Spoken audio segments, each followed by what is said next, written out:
ये कहानी है एक ऐसी राइटर की जिसको अकेला पाकर कुछ बदमाश लड़कों ने उसे बंदी बनाकर उसके साथ जबरदस्ती घिनौना काम किया और उसके बाद उस लड़की के साथ किया हुआ देखेंगे हम इस पूरी कहानी में।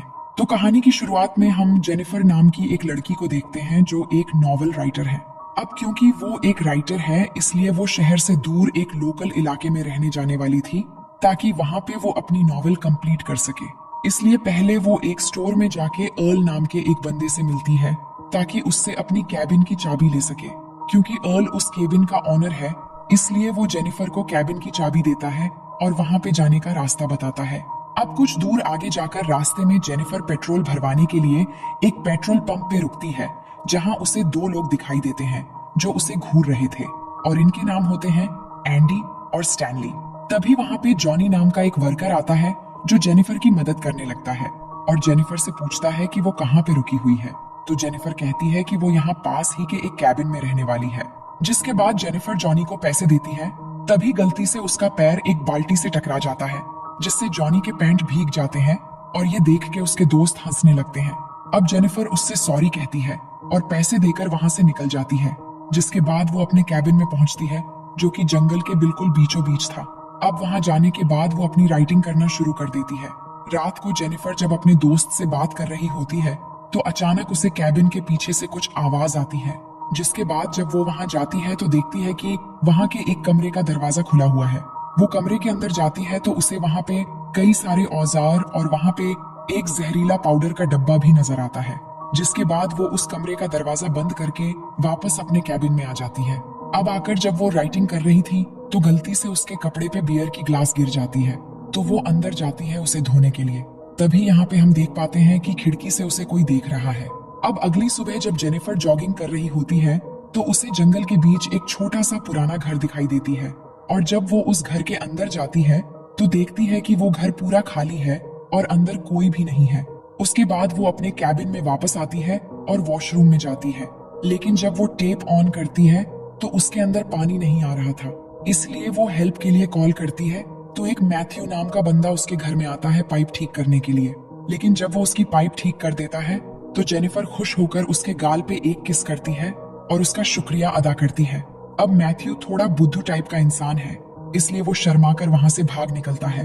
वहीं शाम को मैथ्यू, स्टैनली, एंडी और जॉनी के साथ फिशिंग करने जाता है जहां वो उन्हें बताता है कि शहर की उस लड़की ने मुझे गाल पे किस किया। ये सुन के जॉनी को बहुत बुरा लगता है और उसे कहता है कि ऐसा हो ही नहीं सकता। तभी स्टैनली जॉनी को अपने कैमरे में जेनिफर की वीडियो दिखाता है।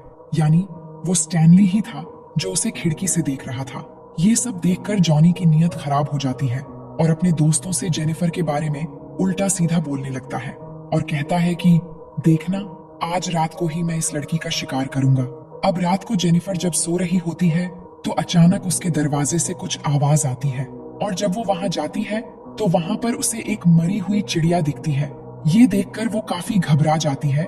जिसके बाद वो अपने कैबिन में वापस आ जाती है। लेकिन आते ही वो देखती है कि उसके लैपटॉप में उन आदमियों की फोटो है जिससे वो काफी डर जाती है और तभी वो तीनों रूम में आकर उसे घेर लेते हैं। लेकिन जेनिफर इन्हें कहती है कि तुम लोग यहाँ क्यों आए हो और इनसे झूठ बोलती है कि मेरा बॉयफ्रेंड यहाँ आने वाला है इसलिए तुम सब यहाँ से तुरंत चले जाओ। तो जॉनी कहता है कि मुझे पता है इसका कोई बॉयफ्रेंड नहीं है और मैंने सुना है कि इसने मैथ्यू को गाल पे किस किया था। ये कहकर वो मैथ्यू को बुलाकर अंदर लाते हैं। लेकिन जेनिफर कहती है कि मैंने उसका शुक्रिया अदा करने के लिए वो किस किया था। तो जॉनी कहता है कि मैं शहर की लड़कियों को अच्छी तरह जानता हूँ और उन्हें क्या चाहिए होता है ये भी जानता हूँ। जिसके बाद जॉनी जेनिफर को दारू की बोतल देता है और उसे पीने के लिए कहता है। लेकिन जेनिफर ये नहीं करना चाहती। तो जॉनी कहता है कि अगर तुम दारू पी लोगी तो हम लोग यहाँ से चले जाएंगे। जिसके बाद जेनिफर ना चाहते हुए भी दारू पी लेती है लेकिन वो लोग फिर भी वहां से नहीं जाते। और तो और जॉनी एक बेसबॉल बैट उसके मुंह में लगाता है और जेनिफर को अपना दांत दिखाने के लिए कहता है। तो जेनिफर उसे अपना दांत भी दिखाती है लेकिन जॉनी उसके दांत पकड़ के हिलाने लगता है। जिसके बाद एक गन निकालकर जेनिफर से कहता है कि इस गन को किस करो और इमेजिन करो कि मैं ही तुम्हारा बॉयफ्रेंड हूँ। और उस गन को किस करवाता है और गन को उसके मुंह में डालकर हिलाने लगता है। वहीं मैथ्यू को ये सब देखकर अच्छा नहीं लग रहा था इसलिए वो अपना मुंह दूसरी तरफ कर लेता है। उसके बाद एंडी जेनिफर के मुंह में एक बॉटल डालता है और उसे फोड़ने वाला होता है। लेकिन तभी जेनिफर उसे धक्का देकर गिरा देती है और अपने बैग से स्प्रे निकालकर स्टैनली की आंखों में डाल देती है और वहां से निकलकर भागने लगती है। अब भागते भागते सुबह हो जाती है और रास्ते में उसे दो आदमी मिलते हैं, जिनमें से एक अर्ल नाम का वही बंदा भी था जिसने उसे चाबी दी थी। इसके बाद वो उनको सारी बातें बताती है। तो दूसरा बंदा जेनिफर से कहता है कि मैं एक शेरिफ हूँ, तो तुम चिंता मत करो। इसके बाद शेरिफ अर्ल से कहता है कि तुम जंगल की दूसरी तरफ जाओ। ये कहकर वो जेनिफर को अपने साथ लेके वापस उसके कैबिन में जाता है और जाकर जब वो वहां पे छानबीन करता है तो उसे वहां पे कोई भी नहीं मिलता, लेकिन उसे वहां पे जेनिफर की बियर बोतल मिलती है। तो वो कहता है कि शायद पीने की वजह से तुम्हें हेलुसिनेशन हुआ है, लेकिन जेनिफर कहती है कि मुझे कुछ भी नहीं हुआ है। इन लोगों ने सच में मेरे साथ जबरदस्ती करने की कोशिश की थी। लेकिन शेरिफ यकीन नहीं करता और जेनिफर की तलाशी लेने लगता है और हम देखते हैं कि वो तलाशी करने के बहाने जेनिफर की बॉडी को गलत तरीके से टच कर रहा है। तभी वो चारों लड़के वहां पे आ जाते हैं और जेनिफर को देख के मुस्कुराने लगते हैं। ये देख के जेनिफर समझ जाती है कि वो शेरिफ भी उनसे मिला हुआ है, जिसके बाद शेरिफ भी जेनिफर के साथ बदसलूक करने लगता है और मारने लगता है और कहता है कि अब तुम्हारे साथ बहुत बुरा होने वाला है। उसके बाद जॉनी जेनिफर को पकड़ लेता है और मैथ्यू को अपने कपड़े उतारने के लिए कहता है और कहता है कि आज मैं तुझे एक मर्द बनाऊंगा। तो मैथ्यू अपने कपड़े उतारने लगता है। उसके बाद वो जबरदस्ती जेनिफर के कपड़े फाड़ देते हैं और उसे नीचे लिटाकर मैथ्यू से कहते हैं कि तुम इसके साथ संभोग करो।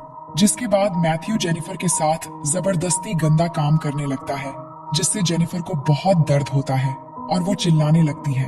तभी शेरिफ के घर से उसकी बेटी एंजल का कॉल आता है, जिस पर उसकी बेटी कहती है कि आज वो घर पे जल्दी आए, जिससे शेरिफ अपनी बेटी से वादा करता है कि आज वो जल्दी घर वापस आ जाएगा। उसके बाद वो लोग जेनिफर को छोड़ के वहां से चले जाते हैं।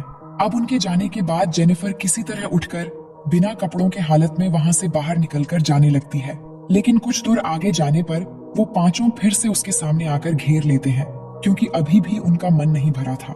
जिसके बाद वो फिर से उसे पकड़कर जमीन पर लेटा देते हैं और एंडी जेनिफर के मुंह को पानी में डुबोने लगता है और इस बार शेरिफ अपने कपड़े उतारकर जेनिफर के साथ जबरदस्ती करने लगता है, जिससे जेनिफर दर्द से जोर जोर से चिल्लाती है।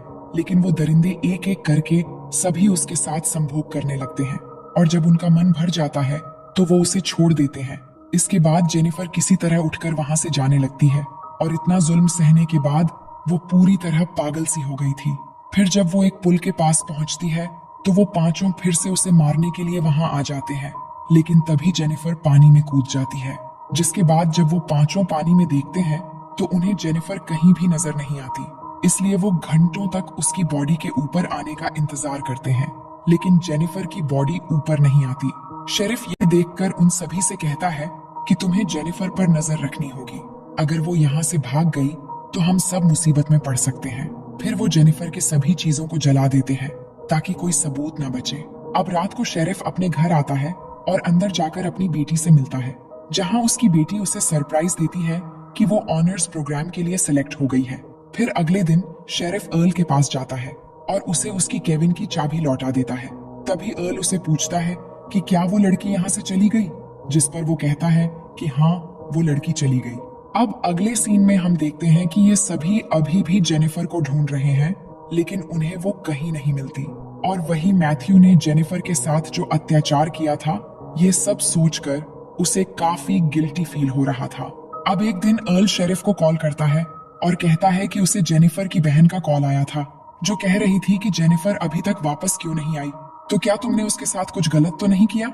इस पर शेरिफ कहता है कि नहीं, ऐसा कुछ भी नहीं हुआ, वो बस वहां से चली गई। अब अगली सुबह स्टैनली भागते हुए एंडी और जॉनी के पास आता है और उन्हें बताता है कि उसका कैमरा चोरी हो गया है और उस कैमरे में जेनिफर की वो सारी वीडियो क्लिप थी। ये सुनकर जॉनी स्टैनली को मारने लगता है और कहता है कि तुम्हें वो सब रिकॉर्ड करने की क्या जरूरत थी।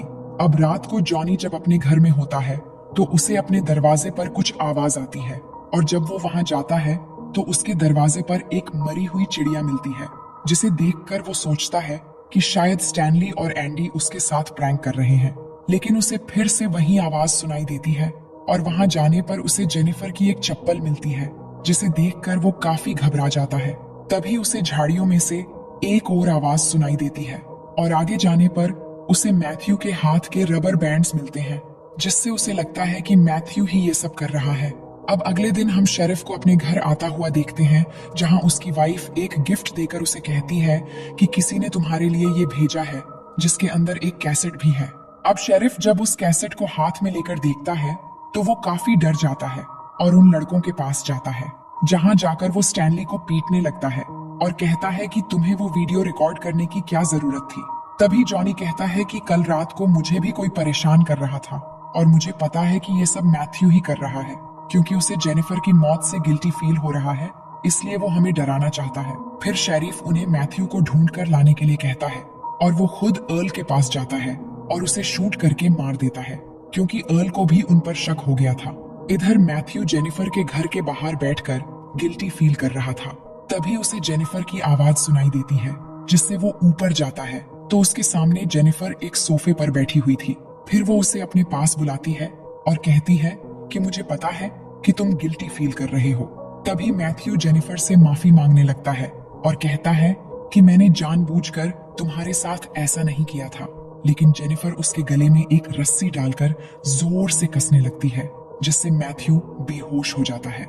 वहीं एंडी और स्टैनली मैथ्यू को ढूंढ रहे होते हैं और ढूंढते ढूंढते एंडी एक सुनसान घर के अंदर जाता है, जहां पर उसे एक गद्दा दिखता है।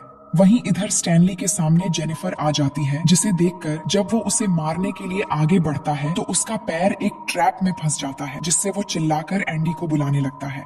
और जब एंडी वहां पर आता है तभी जेनिफर पीछे से आकर एंडी पर अटैक कर देती है और फिर स्टैनली के भी सर पर मार देती है, जिससे वो बेहोश हो जाते हैं।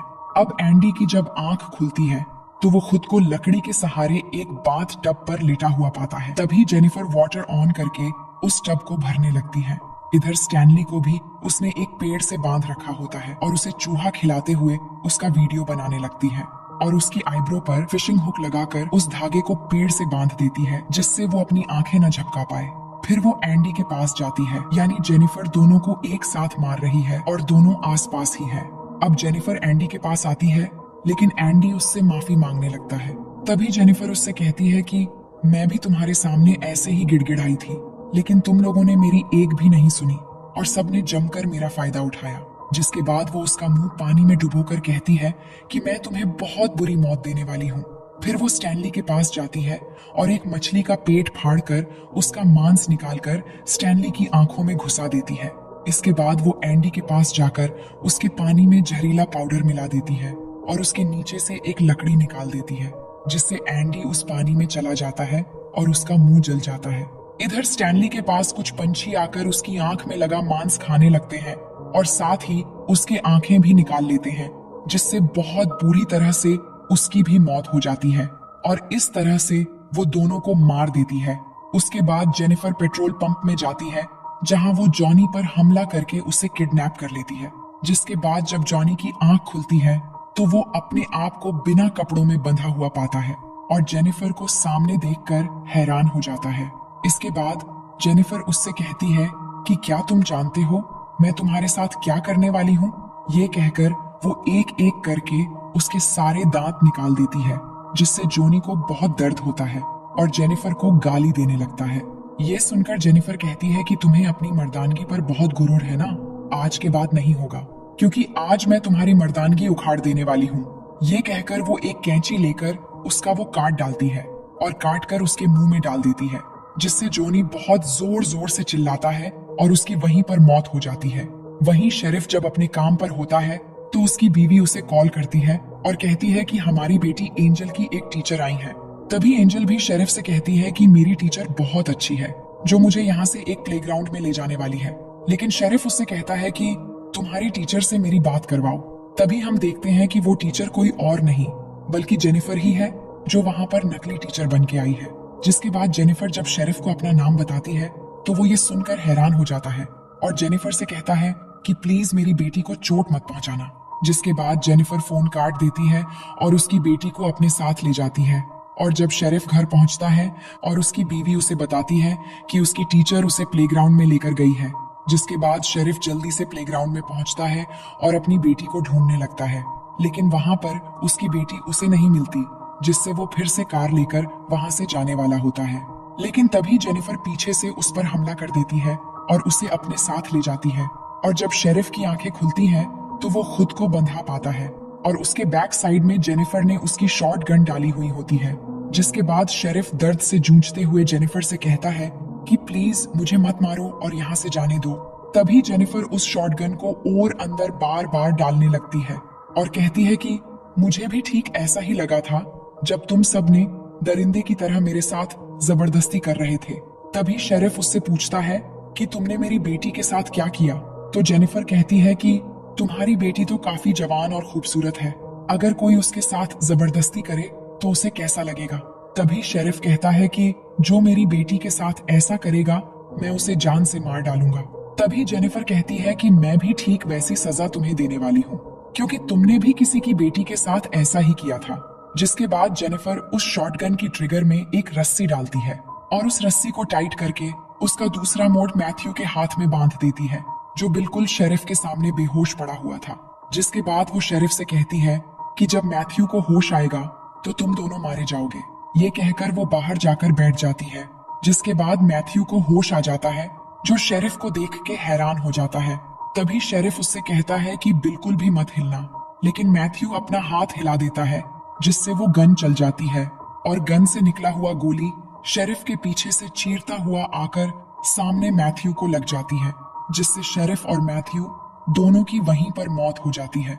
फिर हम जेनिफर को देखते हैं, जो इन सभी दरिंदों को बुरी तरह से मौत देकर अपना बदला लेने के बाद बहुत खुश थी। और इसी सीन को दिखाते हुए ये कहानी यहीं पर खत्म हो जाती है। तो दोस्तों, इस मूवी का पार्ट 2 देखने के लिए आप हमें कमेंट करके बता सकते हैं। और आपने अगर यहाँ तक वीडियो देख लिया तो बेहद शुक्रिया। बाकी हम मिलते हैं एक और नई कहानी के साथ।